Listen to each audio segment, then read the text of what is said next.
There's a whisper in the spiritual realm, a silent alarm bell ringing for millions. It's a warning from someone young, someone who saw the spiritual landscape with astonishing clarity, someone who walked among us just a few years ago. He was a beacon of light in our modern world, a bridge between technology and profound faith. His name was Carlo Acutis, and he, with his profound wisdom, alerted us to a danger so insidious, so subtle, that many devout souls might fall prey to it without even realizing. This isn't about grand sins or obvious evils. No, this is about a quiet erosion, a creeping complacency that can slowly, almost imperceptibly, separate us from the very salvation we strive for. Carlo Acutis saw it, understood its power, and in his short life showed us a way to fight it. He understood that there is one crucial error, a seemingly minor deviation, that could cost countless souls their eternal reward.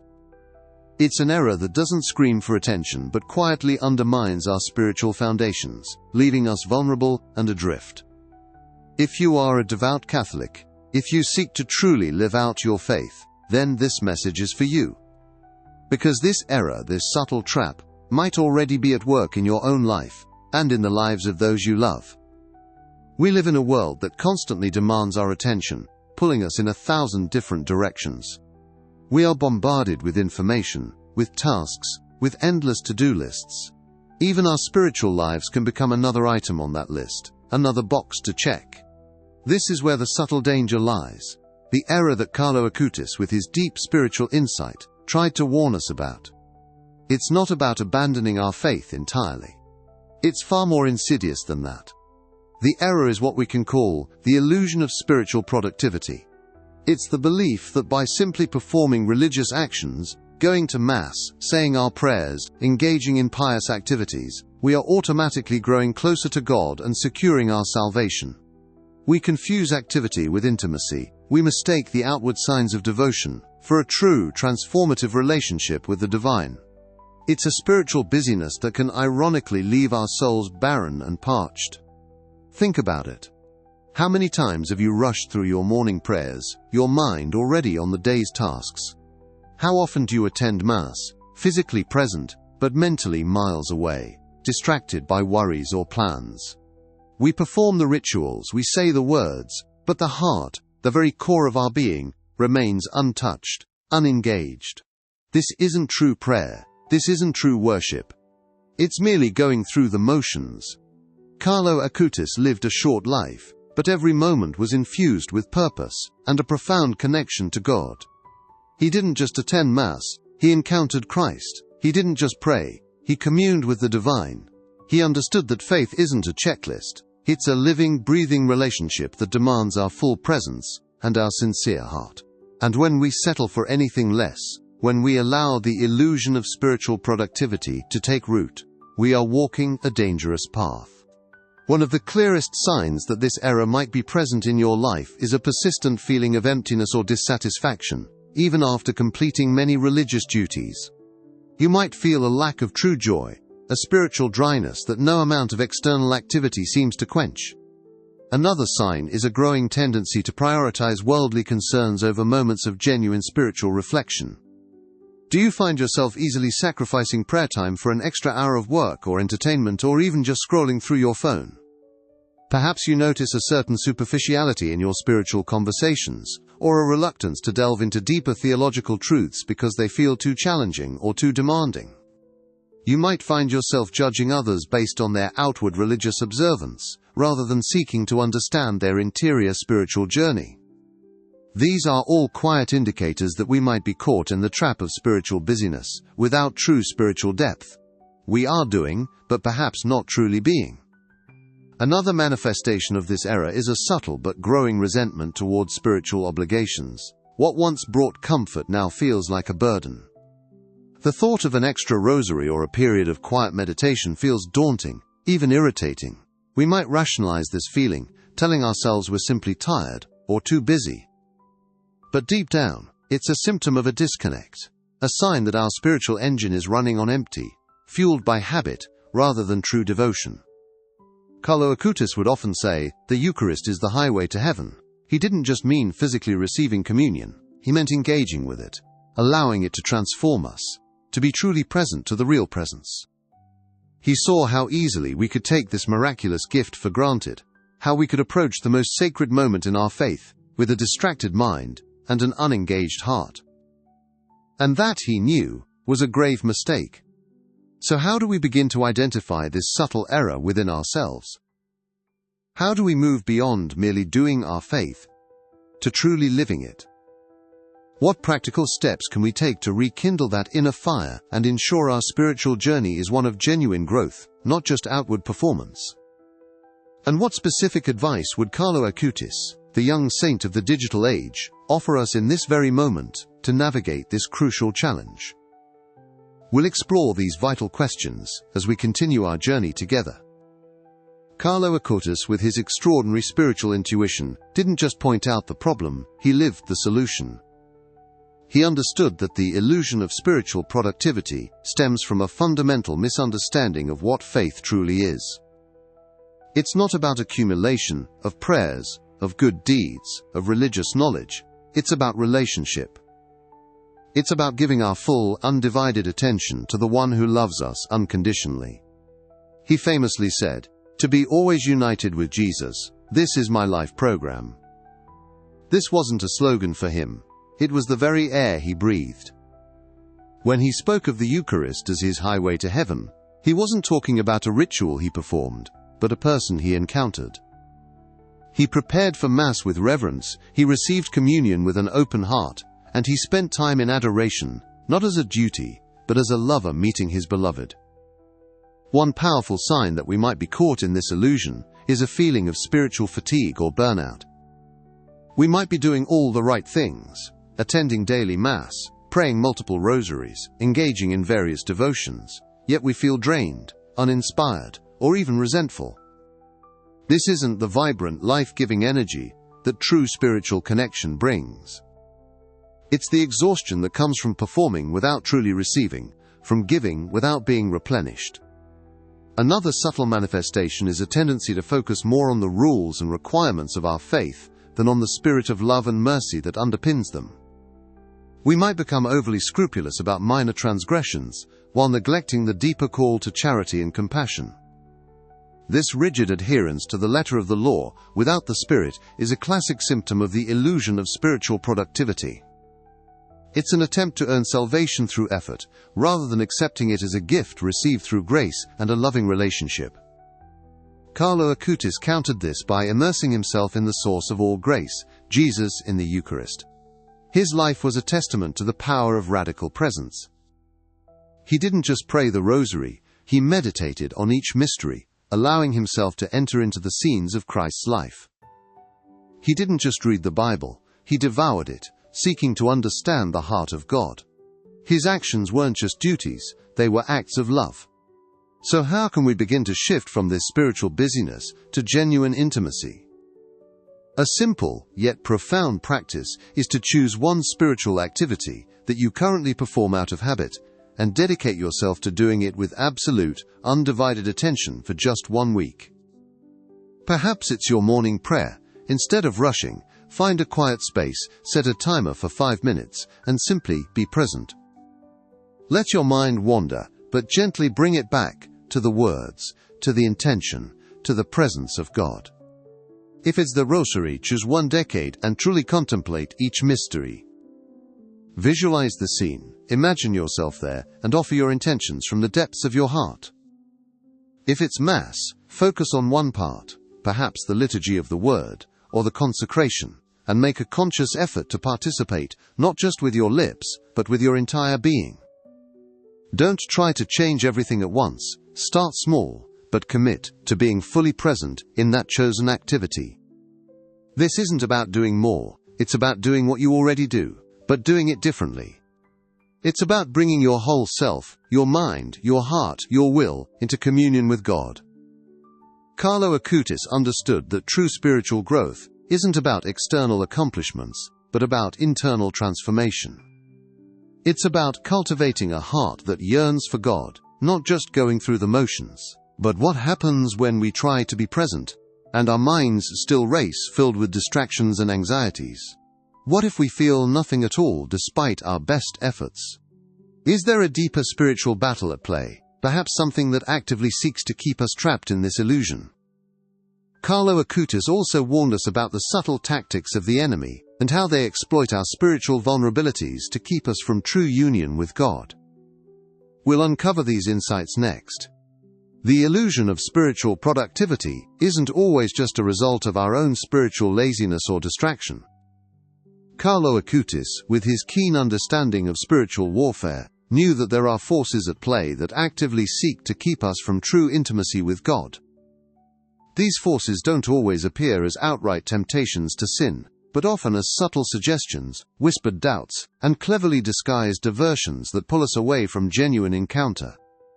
One of the most insidious tactics is the promotion of spiritual pride. When we successfully perform many religious duties, it's easy to fall into the trap of feeling spiritually superior, or at least self-sufficient. We might start comparing ourselves to others, subtly judging those who appear less devout. This kind of pride, of course, is a direct obstacle to humility, which is essential for true spiritual growth. Carlo Acutis was a humble servant, always pointing to God, never to himself. He understood that true holiness isn't about looking good in the eyes of others, but about being pure in heart before God. Another subtle tactic is the introduction of discouragement.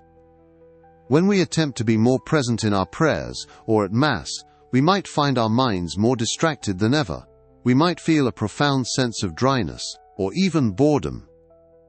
The enemy wants us to believe that these feelings are proof of our inadequacy, or that God isn't listening, or that our efforts are futile. This discouragement then leads us back to the safe routine of spiritual busyness, where we don't have to confront the uncomfortable silence, or the apparent lack of feeling. Carlo Acutis countered these tactics with radical simplicity and unwavering focus. He wasn't interested in complex theological debates or showing off his piety. He was interested in Jesus. His life was a testament to the power of a single-minded devotion. He understood that the enemy thrives on complexity, on doubt, on anything that diverts our gaze from the essential. Signs that these spiritual attacks might be at play include an unusual increase in internal criticism during prayer, or a sudden onset of doubts about the efficacy of your spiritual practices. You might feel an uncharacteristic irritation towards religious images or teachings, or a strong urge to simply give up on deeper prayer. These aren't necessarily your own thoughts or feelings, but often external influences attempting to derail your spiritual progress. A practical exercise to combat these subtle attacks is what we can call the prayer of present intention. Before engaging in any spiritual activity, be it a rosary, Mass, or personal prayer, take a moment to explicitly state your intention aloud or in your heart. For example, Lord, I offer this prayer not for my own merit, but solely out of love for you. I invite your Holy Spirit to guide my thoughts and to protect me from any distractions or discouragement that would pull me away from your presence. This simple act of conscious intention setting creates a spiritual shield. It reminds us why we are engaging in the activity in the first place, and it actively invites divine assistance to overcome internal and external obstacles. It also strips away the element of pride, as we are acknowledging our dependence on God's grace rather than relying solely on our own strength. Carlo Acutis understood that our spiritual journey is not a solitary one. We are part of the body of Christ, and we have the communion of saints and indeed the angels to assist us. He often spoke of the importance of the angels, particularly our guardian angels, in guiding and protecting us.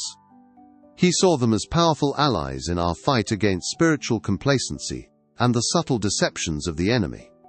But beyond these internal battles and external influences, there's another crucial element that Carlo Acutis highlighted, one that many devout Catholics often overlook. It's an error related to how we perceive our relationship with the world, and how that perception can inadvertently sabotage our path to salvation. What is this often missed piece of the puzzle, and how can we realign our perspective to avoid this profound mistake? We'll uncover this next. Carlo Acutis lived in the heart of the digital age, yet he was profoundly detached from its snares. He understood that while technology could be a tool for evangelization, it could also become a formidable barrier to spiritual growth, if not properly managed. This brings us to another critical error that he implicitly warned against: the worldly attachment to spiritual comforts. This isn't about rejecting the world entirely or retreating to a monastery. It's about a subtle but dangerous tendency to seek spiritual consolation and affirmation from the world, rather than from God alone. We might become attached to the feeling of piety, the recognition from our peers for our good deeds, or the comfort of familiar rituals, rather than the transformative power of God's grace itself. It's an attachment to the peripheral, rather than the core. Think about it this way. Do you ever find yourself drawn to spiritual activities that garner praise or attention, perhaps volunteering in a highly visible role, more than to quiet, hidden acts of charity or prayer? Do you seek out spiritual conversations that make you feel good about your own understanding, rather than those that challenge you to grow and humble yourself? This isn't necessarily a conscious choice, but a subtle leaning towards worldly validation within our spiritual lives. Carlo Acutis was known for his humility and his focus on the unseen. He used the internet to spread devotion to the Eucharist, not to build his own platform. He lived a life of simple charity, often giving his allowance to the poor without seeking recognition. He understood that true spiritual growth happens in the heart, often in secret, and that seeking worldly approval for our spiritual efforts can contaminate the purity of our intentions. Signs of this worldly attachment to spiritual comforts include a strong desire for spiritual highs or emotional experiences during prayer, and a disappointment or even anger when these feelings are absent. We might become overly concerned with how others perceive our faith, constantly seeking validation that we are good Catholics.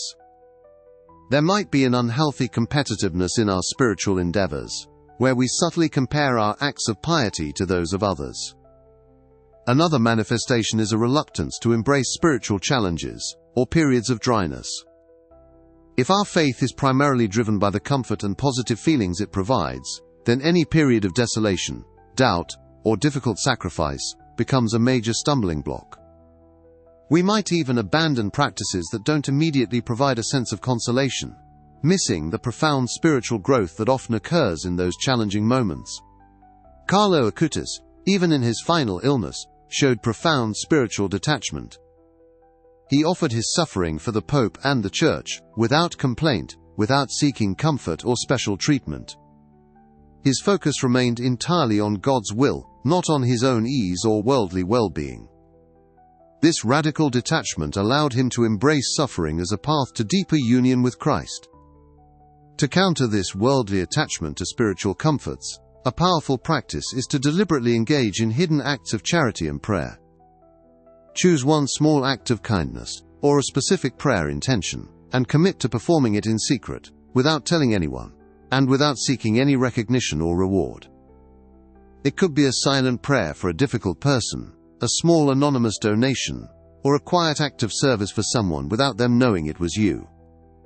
The purpose of this exercise is to purify your intentions. When there's no external validation, your motivation must come purely from love for God and neighbor. It helps to shift your focus from what I get out of this to what I can give. This practice, done consistently, gradually detaches you from the need for worldly affirmation and recenters your spiritual life on the pure, unadulterated love of God. Carlo Acutis consistently reminded us that our true treasure lies not in this world, but in the next. He understood that chasing fleeting comforts here on earth, even spiritual ones, could distract us from the eternal reward. But what about the role of suffering in all of this? How do we embrace the inevitable difficulties of life in a way that truly sanctifies us, rather than pulling us further into this error? And what specific advice did Carlo Acutis offer about navigating pain and sacrifice on our path to salvation? We'll explore this next, as we delve deeper into the wisdom of this extraordinary young saint. The path to salvation is rarely one of unceasing comfort. Suffering, in various forms, is an inevitable part of the human experience, and crucially, an integral aspect of the Christian journey. Carlo Acutis, despite his short life, understood this profound truth with a wisdom far beyond his years. He implicitly warned us against another critical error, the avoidance of redemptive suffering. This isn't about masochism or seeking out pain. Rather, it's about our tendency to resist, complain about, or entirely bypass the spiritual potential of suffering. We often view pain, inconvenience, or disappointment as purely negative experiences, something to be eradicated or escaped at all costs. In doing so, we miss a profound opportunity for spiritual growth, for purification, and for deeper union with Christ, who himself embraced suffering for our salvation. Think about the small daily crosses you encounter: an unexpected illness, a frustrating delay, an unfair criticism, a personal sacrifice for a loved one. Do you greet these moments with resignation and offer them up? Or do you become consumed by frustration, self-pity, or bitterness? When we consistently avoid or resent suffering, we effectively reject one of the most powerful means God uses to refine our souls and draw us closer to Him. Carlo Acutis did not shy away from suffering. When he was diagnosed with leukemia, he offered his pain for the Pope and the Church. He didn't complain. He embraced it as a means of sanctification. He understood that suffering, when united with Christ's, becomes redemptive. It's not meaningless, it has profound spiritual power. He saw it as a path to holiness, not an obstacle. Signs that we might be falling into the avoidance of redemptive suffering include a constant desire for comfort and ease, even in our spiritual lives. We might shy away from challenging spiritual practices, or complain excessively about minor inconveniences. There could be a persistent sense of victimhood when faced with difficulties, rather than an attitude of offering and acceptance. We might also find ourselves constantly seeking distractions to numb any discomfort, whether physical, emotional, or spiritual. Another manifestation is a tendency to question God's goodness or love when trials arise. If we believe that faith should always bring comfort and ease, then suffering becomes a direct contradiction to our understanding of God. This can lead to doubt, resentment, and even a turning away from faith during difficult times, rather than leaning into God's embrace. Carlo Acutis' life teaches us that suffering, when faced with faith, can be a crucible that refines us. He lived a joyful life, but it was a joy rooted in God, not in the absence of difficulty. He understood that true joy can coexist with pain, when that pain is offered to God. To counter the avoidance of redemptive suffering, a powerful practice is to adopt the offering of daily crosses.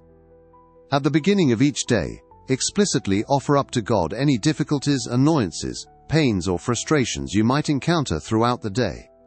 Say something simple like, "Lord, I offer you all the joys and sufferings of this day, for your glory and the salvation of souls." Especially, mention a specific intention, like the Holy Father, or a struggling loved one. Then, when a small cross inevitably arises, perhaps a traffic jam, a challenging conversation, or a physical ache, consciously renew that offering. Instead of immediately reacting with frustration, take a breath and mentally say, "Jesus, I offer this up to you." This small act transforms a potentially negative experience into a moment of grace and spiritual merit.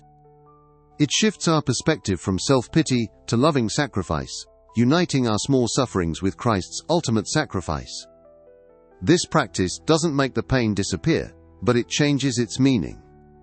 It allows us to participate in Christ's redemptive work, and to grow in humility, patience, and charity. Carlo Acutis lived this truth, transforming his final agony into a powerful act of love. But how does this understanding of suffering relate to our daily actions in the world? How do we ensure that our efforts to live a holy life aren't just for our own benefit, but truly contribute to the salvation of others? And what did Carlo Acutis show us about actively living out our faith in a way that impacts the lives of millions? We'll uncover these profound insights next. Carlo Acutis was not a monk secluded from the world. He was a young man deeply immersed in it, utilizing its tools, especially the internet, for a divine purpose. This leads us to yet another critical error he implicitly warned us against, one that can subtly undermine our call to holiness and even affect the salvation of others: the error of compartmentalized faith. Quote, "This error manifests when we treat our faith as a separate compartment of our lives, something we engage with during specific times or in specific places, but which doesn't fully permeate every aspect of our existence. We might be devout at Mass, pious in prayer, but then allow worldly standards, secular ethics, or even indifference to guide our actions, words, and decisions in our daily work, relationships, or online interactions. Think about how easily we can fall into this trap. Do you find yourself acting differently in a church setting versus a work meeting? Are your online comments always aligned with Christian charity and truth, or do you sometimes compromise them for the sake of popularity or argument? Do you allow your faith to truly inform your financial decisions, your consumption habits, or your entertainment choices? Or do you leave those areas to be dictated by secular norms? Carlo Acutis lived a seamlessly integrated faith.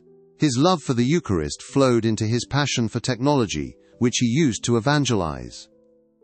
His deep personal prayer life translated into concrete acts of charity for the poor and marginalized. His faith wasn't something he did, it was who he was, informing every single choice he made, from how he spent his allowance to how he designed his websites.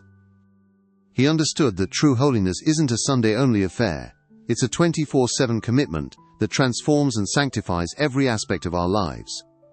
Signs of compartmentalized faith include a noticeable discrepancy between our spiritual ideals and our daily behavior. We might experience internal conflict between our faith and our professional responsibilities, or between our Christian values and the expectations of our social circles.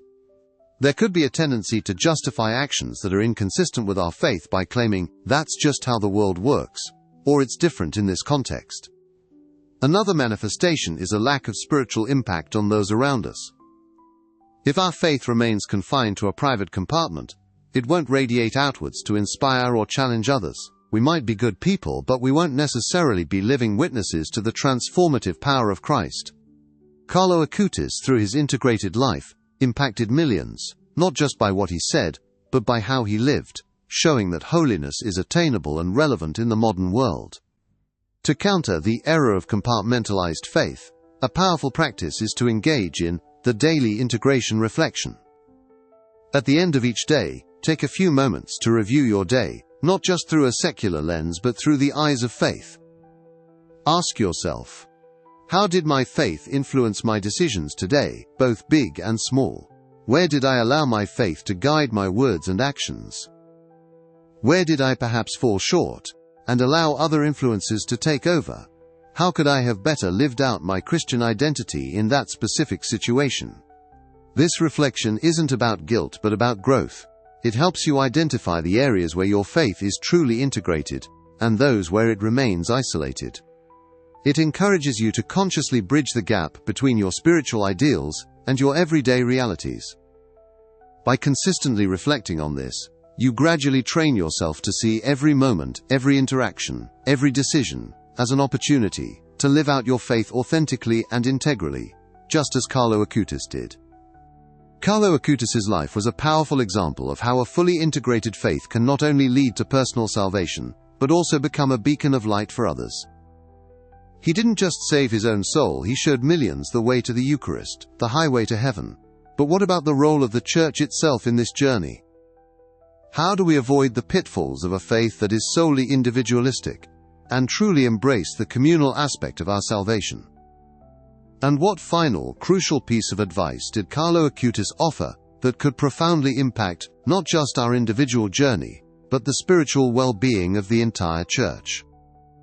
We'll uncover this final, most impactful warning next. We have journeyed through the subtle yet profound errors that Carlo Acutis, with his extraordinary spiritual insight, warned us about. We've seen how the illusion of spiritual productivity, spiritual pride and discouragement, worldly attachment to spiritual comforts, the avoidance of redemptive suffering, and a compartmentalized faith can quietly erode our spiritual foundations. Each of these, in its own way, pulls us away from the radical intimacy with God that Carlo so perfectly embodied. But all these individual errors converge into one ultimate overarching mistake that can indeed cost the salvation of millions: the neglect of the Eucharistic heart of the Church. Carlo Acutis understood, perhaps better than anyone in his generation, that the Eucharist is not just a sacrament among others. It is the very source and summit of our faith, the real presence of Jesus Christ, the living heart of the Church. When we neglect this truth, when we approach the Eucharist with indifference, or when we allow our spiritual lives to become detached from this central mystery, we are not just making a personal error. We are weakening the entire mystical body of Christ. We are starving our souls and, in doing so, failing to be the vibrant, light-filled witnesses the world so desperately needs. This neglect isn't always overt. it's often subtle.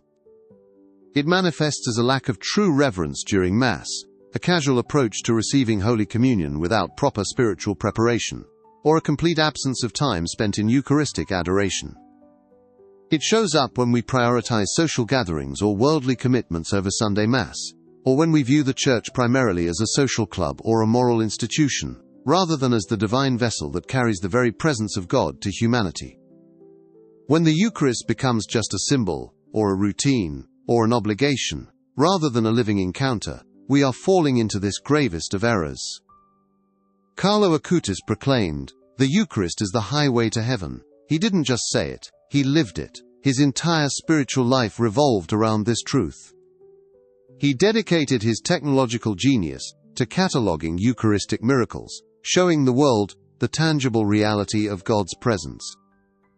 He received communion daily, not out of habit, but out of a burning love and an unwavering belief in the transformative power of Christ in the Blessed Sacrament. He knew that without a vibrant, living connection to the Eucharist, all other spiritual practices risk becoming hollow and ineffective. Signs that this neglect might be present in our lives include a diminishing desire for the Eucharist, a lack of awareness of its profound significance, or a tendency to focus more on the homily or the music at Mass than on the consecration itself. We might find ourselves easily distracted during the most sacred moments, or feel no urgent need to seek spiritual communion when physical reception is not possible. A true spiritual emptiness, despite outward religious observance, is often a strong indicator that our connection to the Eucharistic heart has grown weak. To actively counter the neglect of the Eucharistic heart of the Church, we must consciously recenter our entire spiritual existence on Christ in the Eucharist.